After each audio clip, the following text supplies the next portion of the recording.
क्या नाम है आपका? सोनम यादव। सोनम यादव। तो आप किससे प्यार करती हो? मुस्लिम है। मुसलमान हैं। तो मुसलमान से आप प्यार करती हो?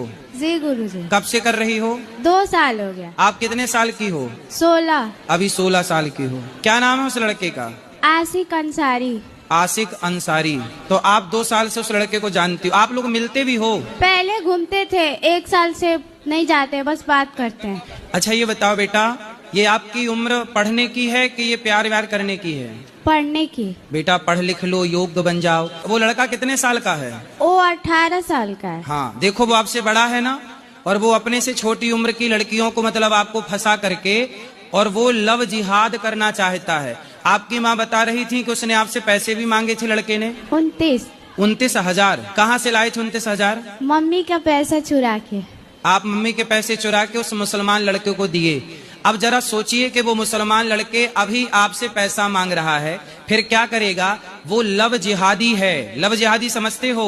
वो प्यार व्यार में आपको फंसा के फिर आपसे शादी करेगा, और शादी करके आपको ले जाके किसी दूसरे देश में या किसी और राज्य में आपको 10 लाख में 5 लाख में बेच देगा। जो आपसे अभी पैसे मांग रहा है तो कल वो आपको बाजार में बेच ना देगा? बेच देगा ना। फिर जब आप बेची जाओगी बाजार में तो वैश्याओं की तरह लोग आपके साथ व्यवहार करेंगे। तो बताओ, आपको ये लव जिहाद के चक्कर में पड़ना चाहिए? ऐसे प्यार में पड़ना चाहिए? नहीं गुरुजी। तो अब आप उससे बात मत करना। बेटा पढ़ लिख लो, योग्य बन जाओ, नाम कमाओ अपने माता पिता। आप पढ़ती हो? हाई स्कूल फेल हो गए उसी के चक्कर में। तो अब तुम प्यार करोगी समय के पहले तो फेल हो ही जाओगी। तो ये बताओ कि बात उसने स्टार्ट की थी आपसे कि आपने स्टार्ट की थी? उसने की थी। क्या बोला उसने? हम स्कूल जाते थे तो दोस्त बना, दोस्ती के चलते फिर बात करने लगा। ऐसे ही है, मुसलमान लोग ऐसे ही करते हैं। हिंदू लड़कियों को दोस्ती करते हैं, बात करते हैं, फिर धीरे धीरे शोषण करना स्टार्ट करते हैं। तो आपका शारीरिक शोषण भी किया उसने। अब बताइए, उस लड़के ने इस लड़की का बलात्कार किया कि नहीं?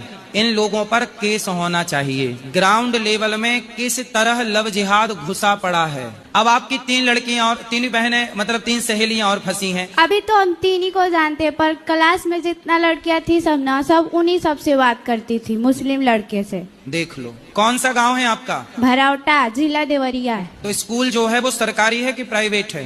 प्राइवेट है। प्राइवेट स्कूल मुसलमानों का ही तो नहीं है वो? नहीं, हमारे यादव का स्कूल है, हमारे कास्ट का। यादव का?